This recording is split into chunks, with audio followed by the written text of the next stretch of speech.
Hi, I'm Kate. I'm Jamie. And welcome to Reading, Raising, and Praising. Today we're going to discuss The Lost Bookshop by Evie Woods. And let's get started with that. Okay. First impressions. This is kind of a newer book. Yeah. Than we've read in a long time. Yeah. I feel like we don't read anything like super new.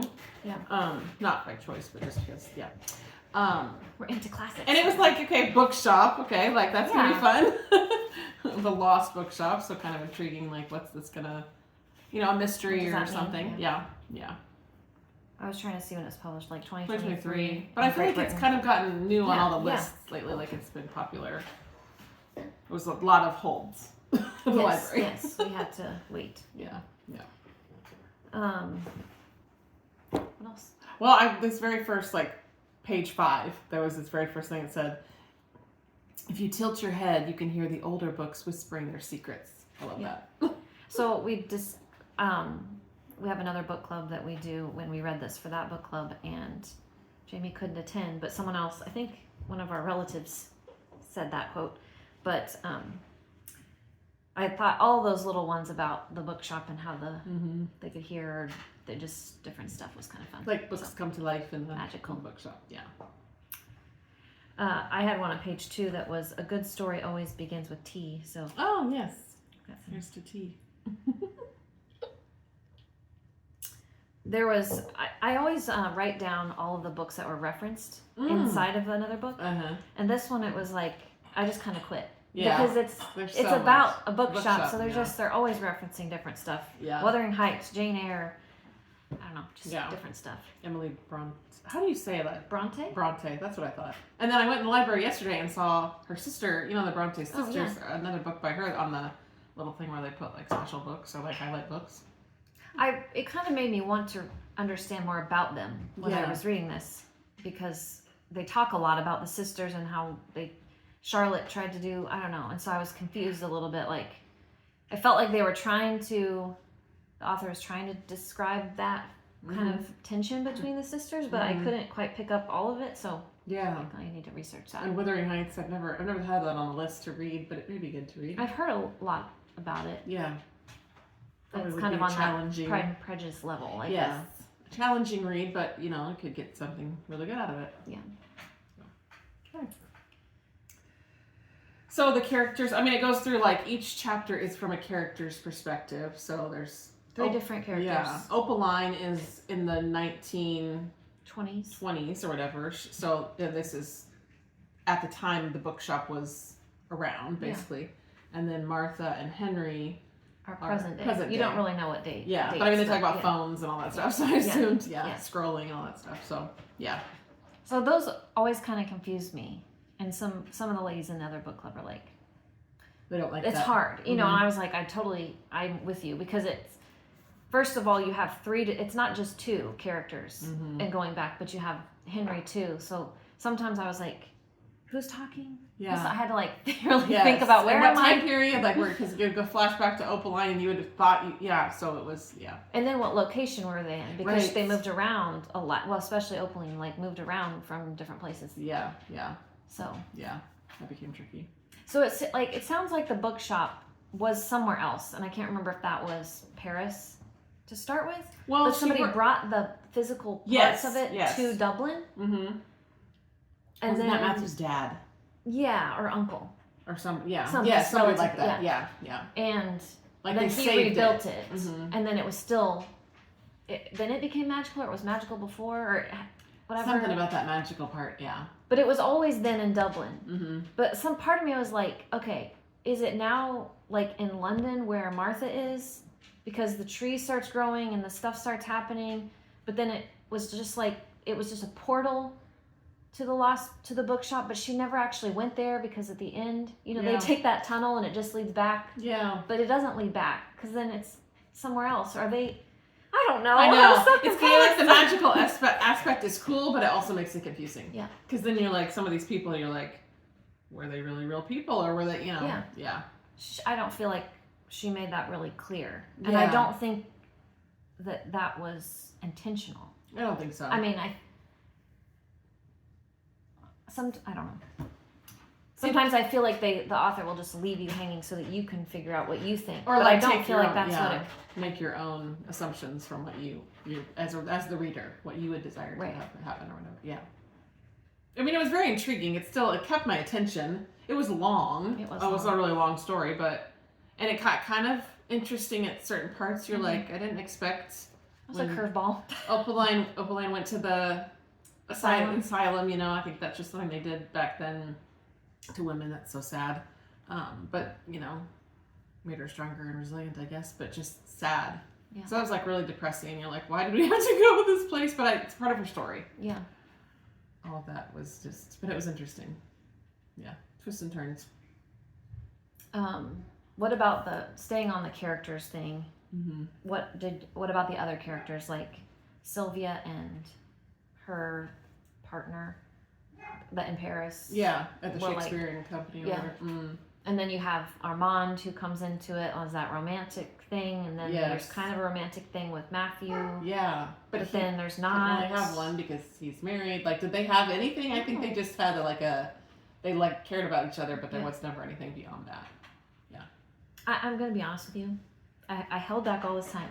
This book made me crazy. It made me crazy. Okay, I didn't know that. I just didn't want to I just feel like when someone tells you when you're in the middle of it, how you feel about it, then I feel like it sways you a little bit when you're reading it. True. I just felt like you don't learn like anything about Sylvia or anything. They're just like these people, but they're like important characters, but you don't learn anything about them. Yeah. And then they're gone. Yeah. And then you have Armand, and she's like in love with him, and you're like, you didn't develop this at all. Yeah. He was just there, kind of, I felt like. And she was like in love with him. Yeah. That was very confusing to me. Yeah, I agree. And then Matthew thing was like that too. She was like, all of a sudden she was just like, he's so like, but you didn't. And you assumed they were in a relationship, but they couldn't have been. Like, I guess they could have been, but it didn't seem like that. Yeah, that was confusing. I get you. I think my focus was so much on Martha and Henry, that side of the story, that I didn't feel like my brain didn't maybe get caught up in that. Yeah. So it depends on where you. It just felt like it jumped around a lot. Yeah, it definitely did. Just like you're saying about the asylum, you're like, why was this part of the story? Like why did this have to be? Like, I would have liked to explore that more. Like, we could have made a whole book out of just someone's experience being in an asylum when they weren't really crazy. Right, in that time period when apparently it was a thing especially when they were like pregnant, unwed. Right. They would send them to say. I mean, I know the mothers, those places, they send them that place, but I guess just more of an insane asylum. It seems more harsh. Yeah. It seemed very harsh. And they didn't treat them. Ugh. I mean, it wasn't even like. Horrible. It wasn't even like they did experiments on them. It was just like they didn't feed them. They were like prisoners, so they did nothing wrong. Yeah. That's basically what they were. They were prisoners and they did nothing wrong. Yeah. I don't even think they treat prisoners that bad all the time. So, Right. At least not now. Yeah. Human rights. Yeah. But the hidden manuscript, Emily Bronte's hidden manuscript, and the tattoo, like that, I was kind of like, I could never kind of like, it was very interesting. And then the book, The Place Called Lost, it's just all, that was very interesting, but I couldn't quite figure it all out, but it was interesting. Well, I feel the same, and I guess that's why I was frustrated with the book, because I felt like she put all these really cool, like this was such a cool premise of the book, like it could have, but it just didn't grab me. Yeah. I was just. In the end, I wasn't like, oh gosh, it was just, It was I would have liked that interesting. Yeah, more of that. There was so much to develop. I think it was just a lot. And it was a long book. And there was a lot in it. You could have made multiple books. Yeah, exactly. Yeah. Evie Woods, if you're listening. Yeah.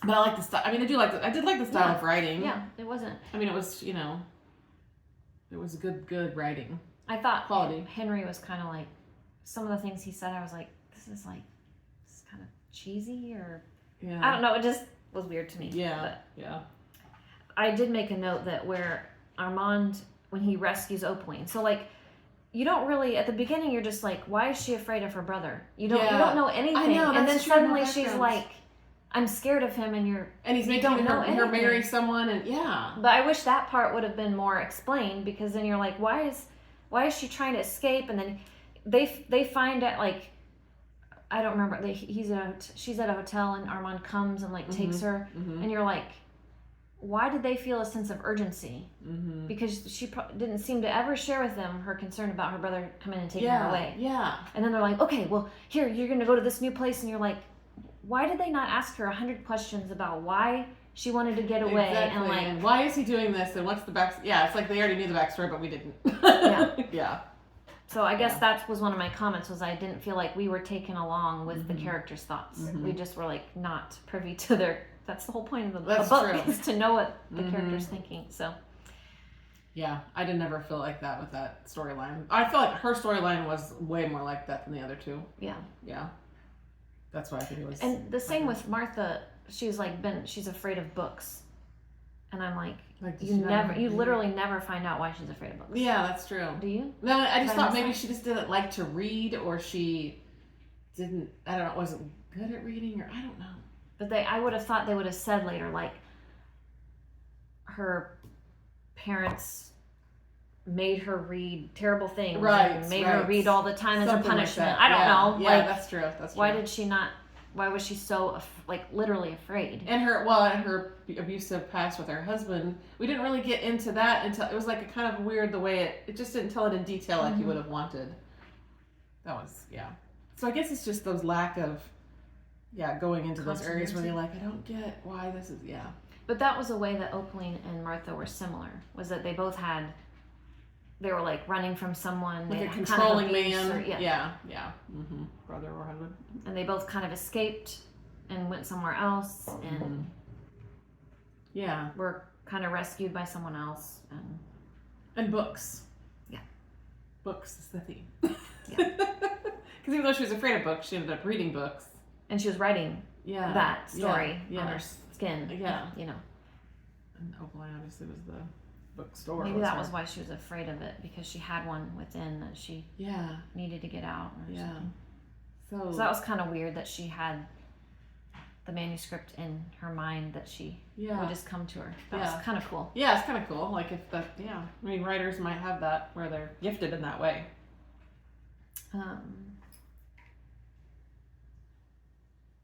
Madame Bowden. Mm-hmm. What'd you think? She was a real person, right? Because, like, at the end, like, where was she? And the mom was like, I never met her. And you're like, what just happened? At the beginning, I never questioned that she wasn't real, but I thought that she was sort of like a fantastical character. Okay, like, she had some kind of magical... She was different, She could perform magic or something. Or, like, you know. But I never thought that she wasn't real. And then it's... You know, like, Henry learns. When the friends came over and she wasn't around, and after I thought about, I was kind of second guessing all the things about her. I don't know. Wait, I didn't go back and look at. So that party, when the friends are like, they talk about her. Yeah. But what do they say? Like, she never comes, or she never comes out. Yeah. So it's like, were those friends real? I know. That's what. Because if they knew her. Yeah.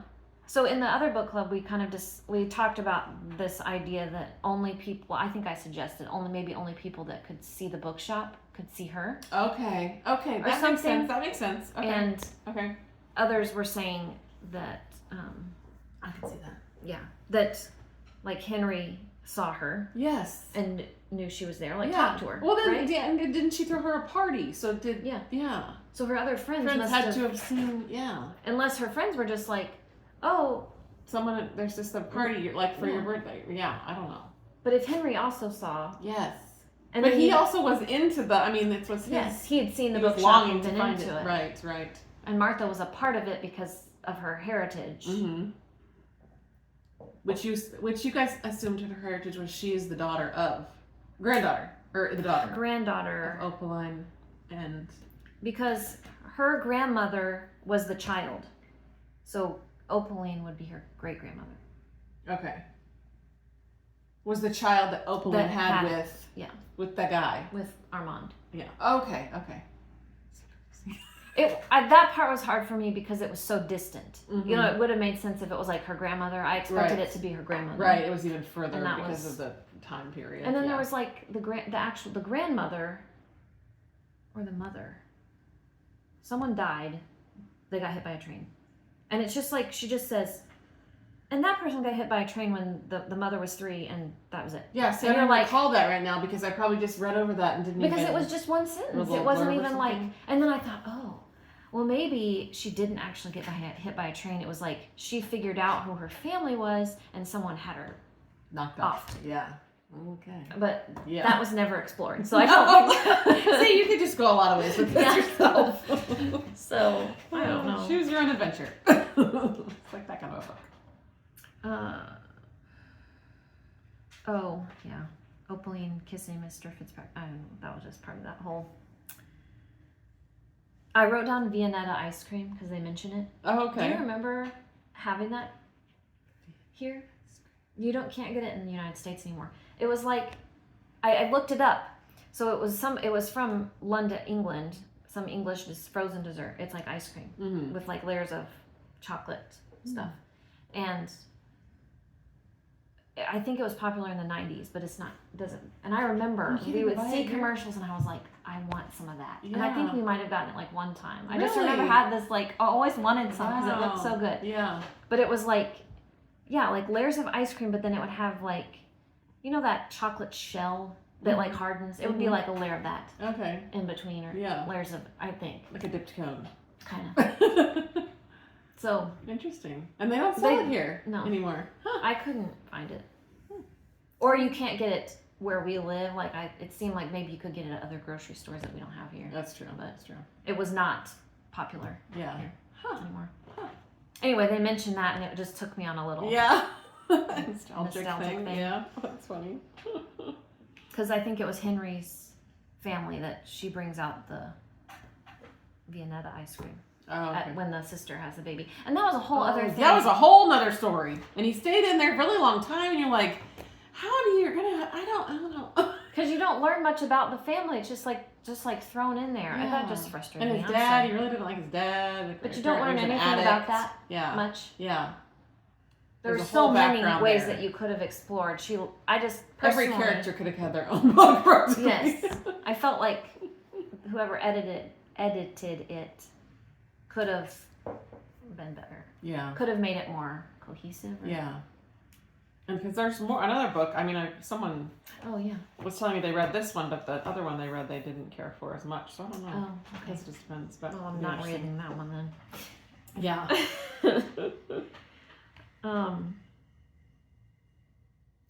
I wrote this other note and it doesn't make any sense because I think I was writing it really fast. To page 259, maybe that will help me. Yeah. It says, swimming in the dead, and where did Henry come from? This book is infuriating. And then 260, she just runs away with the train. There's some part where they argue. Henry and Martha argue. Yeah. And then she just like gets on a train and goes away. Yeah. Because she was mad. Yeah. But I don't know what swimming in the dead meant. Either. That was an autocorrect that didn't work out so good. Yeah. There's so much. 132, there was a quote. Yeah, I think I might have the same one. You read it. Is it this one? Yours is longer and better, yeah. Okay, that was the amusing thing about collecting. You never knew what would hold value nor to whom. Were we all preconditioned to love certain things? A moment in childhood, lost to memory but indelibly marked on our souls. To me, the promise of finding what I did not know I was looking for was the lure of the game. Mm-hmm. I think they say that somewhere else, something similar about... Yeah. What you seek is seeking you, is what I have like almost to the end of the book. What you seek is seeking you. It was carved on the bark of the tree. What you seek is seeking you. But the whole collecting thing, when you think about what value, what you collect. Our mom is a huge collector. Yeah. I was just thinking about her. Like what you value, what makes you, like these little dogs. She has these little dogs and they're so cute. And you're like tiny little figurines, you know what I mean? And some people will think, oh my gosh, that's crazy. But like that brings her joy. Yeah. Like just those little collections, like they hold value to you in some way. It may not be monetarily or anything like that, but it's just something that sparks inside you. Yeah. Well, it's just when you go to the grocery store, you have a list. You're going to get what you came to get. Mm-hmm. But when you go to like a thrift store sometimes, or you can know, you can market, say you're looking for something, but you're, I might find this, but yeah, you see treasures. You're almost promised to find what you didn't know you were looking for, and that was the lure of the game. Yes, which is this whole book was a game. Yeah, just kidding. I failed. It's not a fun game necessarily. Sorry to dampen your opinion of it. I don't know. I just felt like it was. I don't know. It was frustrating. Yeah. I liked it. I'm not. I wasn't like a drudge to get through. I just kept feeling like, wow, I would have really liked more of that. Yeah. We always talk about that with the characters. We just wish, that's where you get the meat of, is where you can get their background. And because there were so many holes that you're like, why did this person, I feel like that was probably meant harder. But yeah, the story overall was interesting. Yeah. About the bookshop. And, yeah.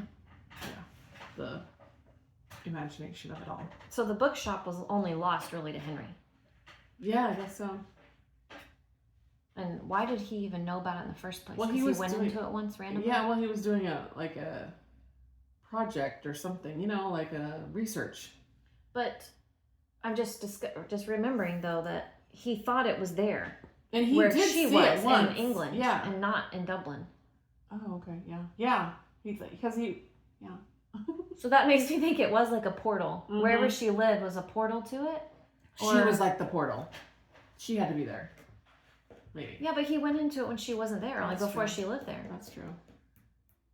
It's just random that she would just come and like find this ad in the paper that was for the house that was directly related to her ancestors. Yeah. Crazier things happen. Oh, at the end of the book, there's a little boy. Yeah. Who is the little boy?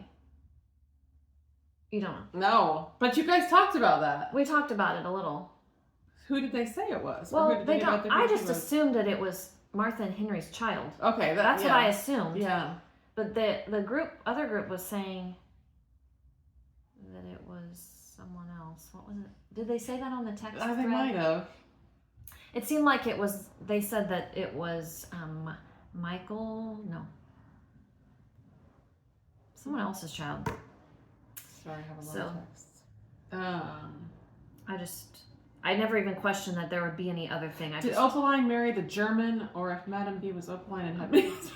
Yeah, she was did. Martha and Henry's son. That's all you said. I don't think anybody else put. I thought they put it up something. Oh, it was in this. This review. This review that they looked at. The connection with the little boy at the end and Fitzpatrick was magic. Matthew Fitzpatrick had wanted to be a magician. He did a magic trick on Opaline in the middle of the book. And then the little boy at the end took the book on how to do magic tricks at the very end. Seriously, who was Madame Bowden? So maybe they were saying that he was just like a customer? Yeah, but it was just... Like it was Fitzpatrick relative? Yeah, but it was kind of tying it back to the magic, to that card or something like that. I seriously thought it was their child. I just assumed it was their child because she was like treating him so like a child. You would, like he was going off to school. Better read your books. Yeah, true. Anyway, this other lady said, "I feel like I need to read it again to connect some dots." Yeah, it's kind of like one of those books that, like when you read Harry Potter and you get to the end and you know everything. Then when you read them or watch the movies again, you're like, "That's why Snape did that." Yeah. Especially with Snape, I feel like you see. Why he was doing stuff all along, and you're like, okay, sorry, spoiler alert. Sure, it's okay. I'm sure you've all read all those and watched all the movies. If not, well. So. Yeah. So what would you review? What would your review as, or what did you give? My stars. Stars. I don't want to say first. Oh, come on. Well, I gave it 3. I mean, I could say maybe 2.5 to 3. I just think 3 is kind of in the middle. And I'm not, because I still thought the writing was quality. I thought the story was, like, I wanted to keep reading it, but there was just those, I don't think I was as infuriated as you, so maybe that's going to be it less. Well, I think I wrote in my journal, I think I wrote 2.5. Yeah. So you could. I could go with, because what is it on the Amazon scale? Like 4 or 5 is amazing. The best. Like, amazing. Yeah. Or no. Yeah. Out of this world. Yeah. And then 4 is like, I loved it. Yes. 3 was I liked it. 2 is it was okay. And 1 is like, it was terrible. Right. So it was just okay for me. But it was more than just okay because I did like the story and it wasn't hard to read.